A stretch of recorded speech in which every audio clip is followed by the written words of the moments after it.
most of my friends are in here, like restaurant business, like past 2 years, they can afford it. It's the own van, all those stuff, and then after that they have to move out, So it's hard to do business right now, not like before, And then not many people want to come out. The pandemic and cause a lot of issues. Like before, people come out, like a lot of people right now, like around 60%, not even 80 or 90% people coming out. So it's been difficult to do business in Chinatown. The construction of luxury buildings in Boston's Chinatown has led to gentrification in the community, displacing generations of families and their businesses. Basically in Boston, it's hard to get a living because that's expensive. You buy an apartment for one bedroom, costs you almost 700 to 800,000. Regular people cannot afford it. So everybody know that. So people move every year, go up every year. Even the property tax, rental, everything go up. They're like, no matter what, every year go up till you can afford it and you move out.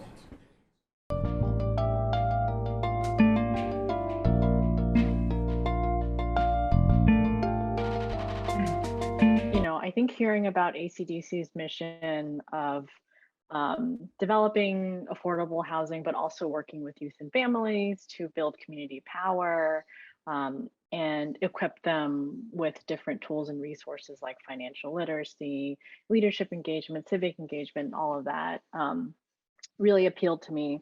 And, a lot of that comes from my personal background. Easiest way to explain it is ACDC invests in people and the communities that they call home. And so we do that in three primary ways. One, which is the most visible, and I think what we're most widely known for, is building and preserving affordable homes. The second one is working with youth and adults and families to design their neighborhood through anti-displacement efforts and civic engagement efforts. And lastly, we equip working class households with the tools to access and build generational wealth and help break the cycles of poverty. Well, so if you kind of really sum up, right, the experience of Chinatown, we dealt with highway expansion and then institutional expansion and then influx of luxury development, followed by influx of short-term rentals. So this is one of my friend's restaurant. I'm helping him to manage this restaurant as a manager, and my name is Jane. This building, all of the building increased like about 5%, but I don't know rest of the building around here. And then what about sort of for residential, like do you live in Chinatown? No, I'm not, because this is too expensive here. Gentrification usually results in the displacement of working class individuals and families, and also local small businesses in these neighborhoods. So as these households and businesses get pushed out of their neighborhoods because of rent or mortgage rates no longer being affordable, that also results over time in class-based segregation. And for a lot of urban areas, so for instance, Chinatown, there are a lot of resources that working class households depend on.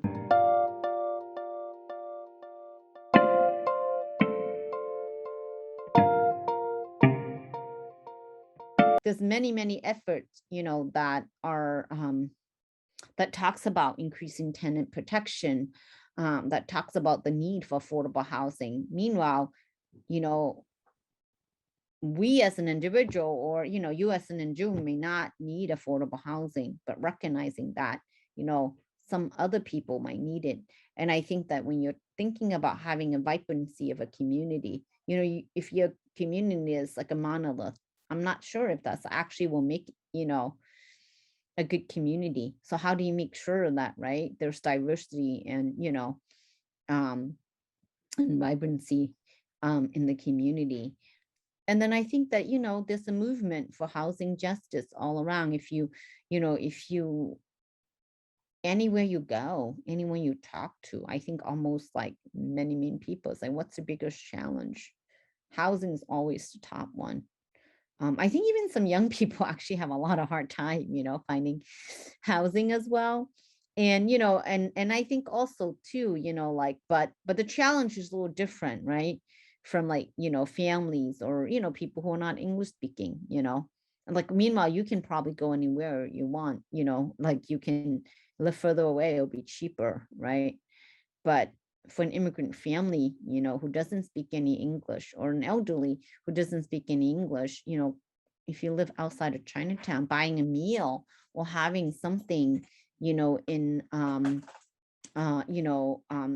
could be, having food in your fridge could be a challenge. The construction of these luxurious buildings is an eye-opening modernization of Boston, but it is driving out the long-standing vibrant culture the city has prided itself off of for years. Without this culture aspect, Chinatown is at risk of becoming a distant memory for all.